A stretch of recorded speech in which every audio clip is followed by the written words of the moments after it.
It's time for KP's Video News.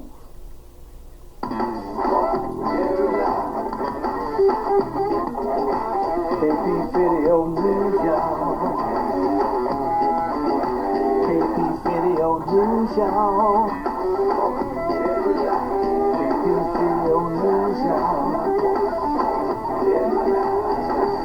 Right here. That's right, it's time for KP's Video News, y'all. And how's everything going? Hope you had a good weekend. It's Monday and it's time to get back on that grind. Episode 497. Moving up on 500. Coming up on 500. Anyway, I had somebody write me and ask me what was that was sitting in the back, that sits behind me, and this is what it is. This is the a replica of the plane. A lot of young people don't know anything about this history. This is a replica of the plane that the Tuskegee Airmen in World War II, the black fighter pilots from Tuskegee, and that was the first group of fighter pilots that were used in the military in the United States, and they had an impeccable record. They never lost not one plane that they escorted, and they were so good that the bomber pilots in World War II requested they wouldn't go out unless the Tuskegee Airmen were escorting them when they went on their bombing missions. So this is a replica of the plane that they flew, called a Red Tail. And if you saw the movie came out a few years ago called Red Tails, and this is what it's all about. The Tuskegee Airmen, the black airmen that flew the fighter planes that escorted the World War II bombers. And like I said before, they had an impeccable record. They never lost a plane. So why this history has been hidden all these years? Well, you guess. Anyway, on with the show. That was a little bit of history. So now I'm going to do a little bit of modern history. And it's about starving black colleges of funding for decades. And this is a controversial issue because just like the black farmers in the United States have been denied the funds and the resources that they need, historical black colleges in the United States have been denied the funds that they also need. And historically black colleges, university, HBCU, most listed at Howard, Morehouse, Spelman, and Hampton. But you know, it's more than that. That's just the ones that you hear about most. But it's over 103 historical black colleges in the United States. And say that again, it's over 103 historical black colleges in the United States. And there are more black students enrolled in college in the United States than there are black people in prison. So let's get that straight. They always try to portray black people as being jailbirds and prisoners and this and that, all the negativity, but they never talk about how many black youth are in college. So the top four schools receive the most media attention and donations, particularly in the spotlight of the Black Lives Matter movement over the past year. But many others need attention and funding after years of financial struggle. As in all higher education, their costs have steadily risen, but unlike many private colleges, they can't raise tuition steeply without excluding many students they aim to serve. And although some federal funding increases have flowed in recent years, the damage was already done. From long periods of cuts, federal dollars for HBCUs fell 42% between 2003 and 2015. Repeat that again.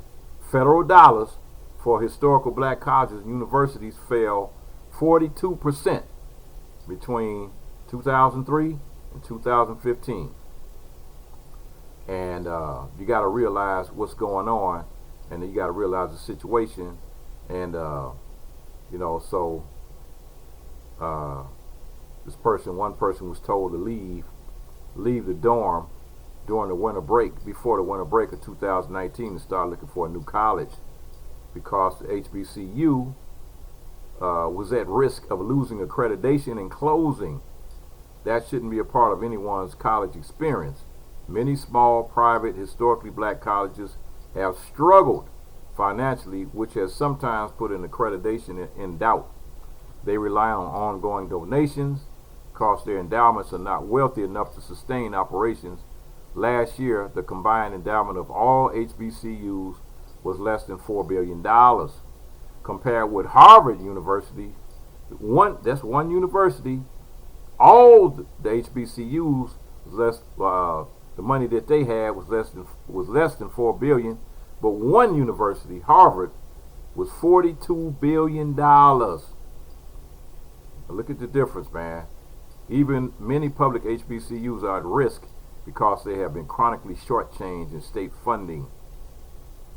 The nation's 107 historically black colleges and universities, both public and private, have a rich legacy of educating African Americans at a time when no one else would.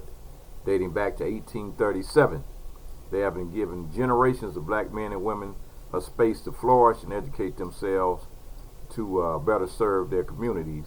And the mission remains crucial today, and they need all the help they can get. Man. Finally, private donations must be part of the solution. The colleges and universities with the most stable finances operate largely on revenue from vast endowments, reaching high profits like $500 million from Mackenzie Scott and $120 million for Reed Hastings and Patty Quillen, show that donors are ready to support these institutions.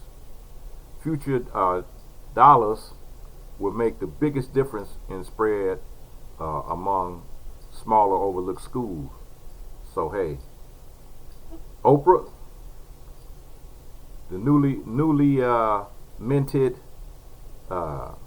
billionaire, Rihanna, Jay-Z, Michael Jordan, where you at? Where are you? Where are you, folks? I'm not hearing you. I don't know where you are right now. These guys need you. All right, I'm gonna stick on the college scene this time. Chamberlain Rock was removed from the University of Wisconsin campus over racist symbolism. So you had the 42-ton boulder from Madison campus Friday was moved after complaints from students of color who called the rock a symbol of racism. Chamberlain Rock, which has sat on Observatory Point since 1925, was named after Thomas Chamberlain, a geologist and former university president that served from 1887 to 1892. In 1925, Wisconsin State article used the N-word as part of a nickname for the giant boulder. A black Wisconsin student last summer called for the rock to be removed from campus as one of a series of demands it said were aimed at seeking justice for black students. And it's very meaningful for me to be there and to see the process all the way through to the end, says senior Nala McArthur said in the university news release. McArthur, who was the president of Wisconsin Black Student Union in the past academic year, was there when the boulder was removed on Friday. It was about a year ago we released our demands and met with the chancellor and explained to her why those demands meant so much to us. It was a powerful movement today to see such a demand become full circle. The Native American Student Organization, Wonk Sheik, partnered with the Wisconsin Black Student Union in the rock removal effort. The university said the boulder sat on ancestral Ho-Chunk land. The university had to get permission from the Wisconsin Historical Society to remove the boulder as it sat within the area of Native American burial mound. The removal of the rock was approved by UW-Madison Chancellor Rebecca Blank in January. It took courage and commitment for the Wisconsin Black Student Unit to bring this issue forward and to influence change. In the midst of demands for justice, the students wanted change on campus, and they worked hard to see this through. While the decision required compromise, I'm proud of the student leaders and the collaboration that it took to get there. So they did what they had to do. So it's another little small town move and this is another move that people can make. And what's going on now, you got a lot of small towns that are lacking in workers and people to do a lot of things in their particular little cities. So small towns are offering up to $20,000 just to get people to live there, and just to live there and work remotely.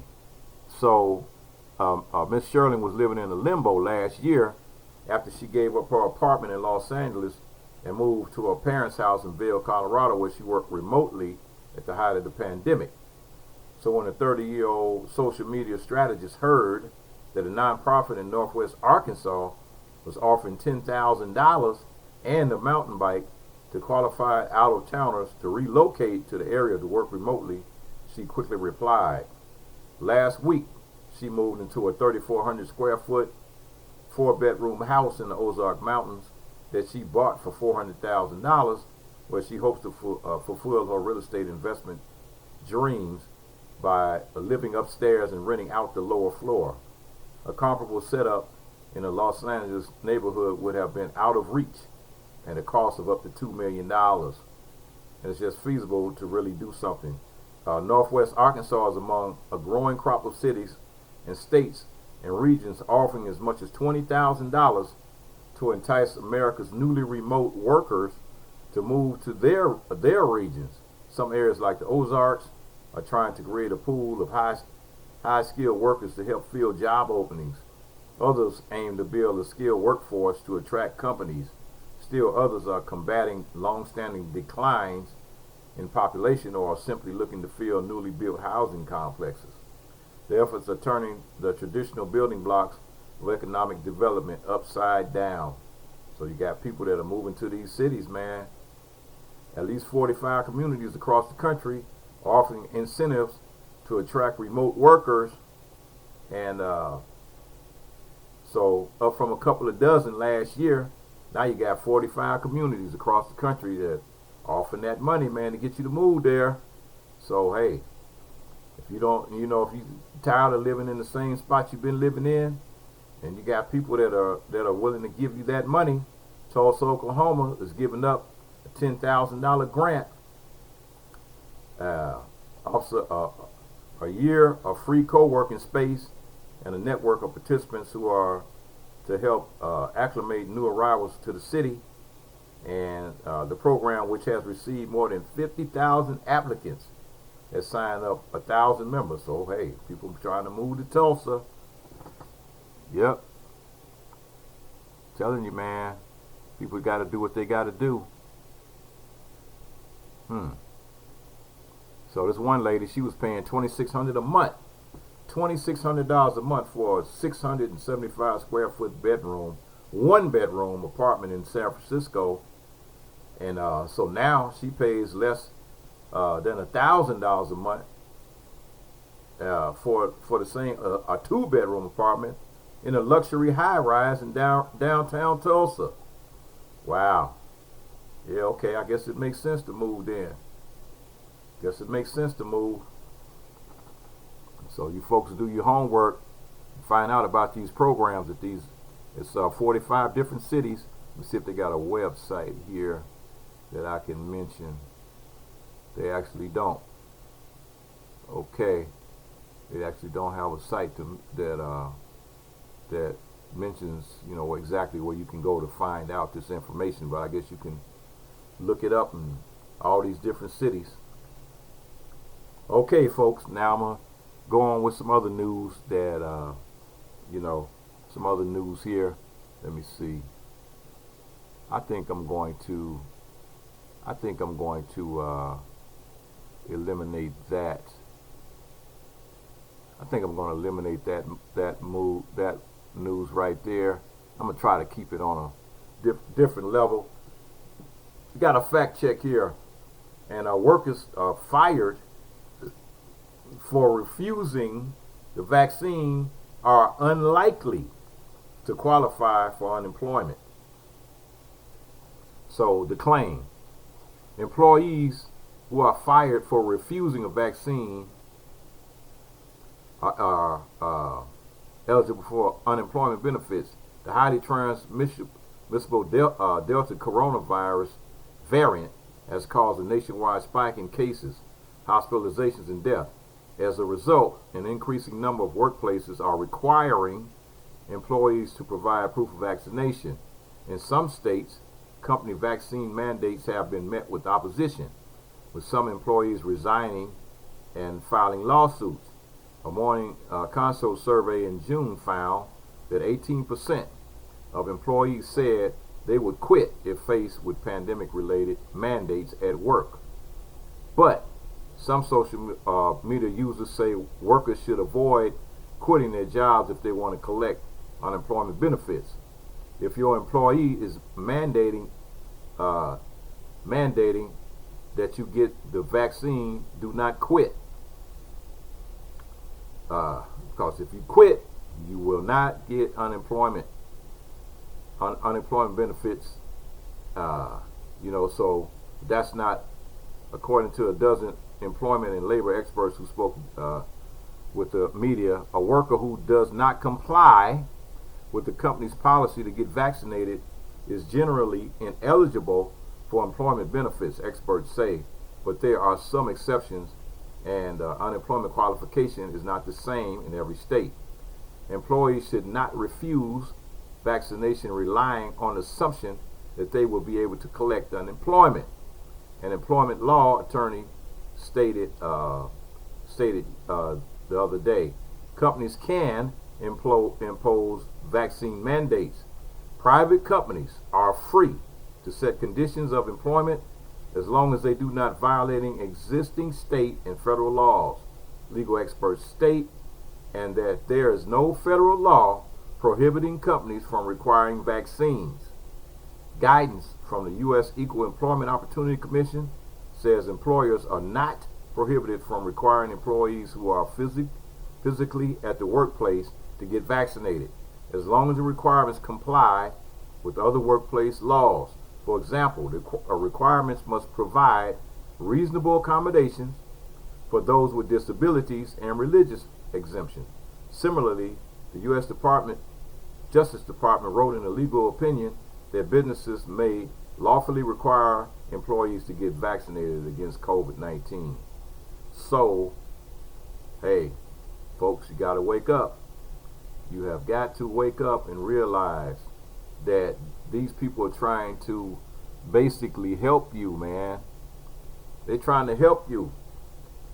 But, you have those people that are politicizing the coronavirus situation, like it's red state, blue state, this whole red state, blue state situation, which means absolutely nothing to me, because we all live in the same country. So all that red state, blue state, Republican this, Democrat that, that's a bunch of nonsense, man. It's a bunch of foolishness and a bunch of nonsense that got the whole country all split up.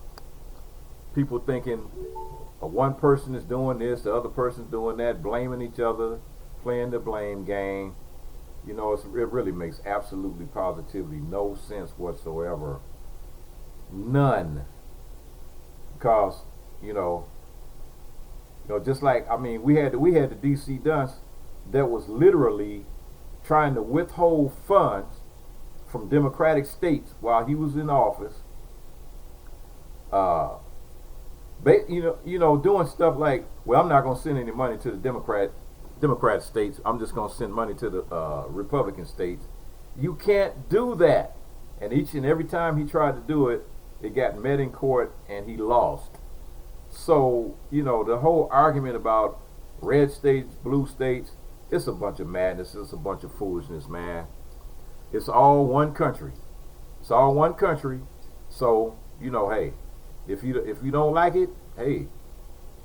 And you know what time it is? It's time KP's for Video News, y'all. News. That's what time it is.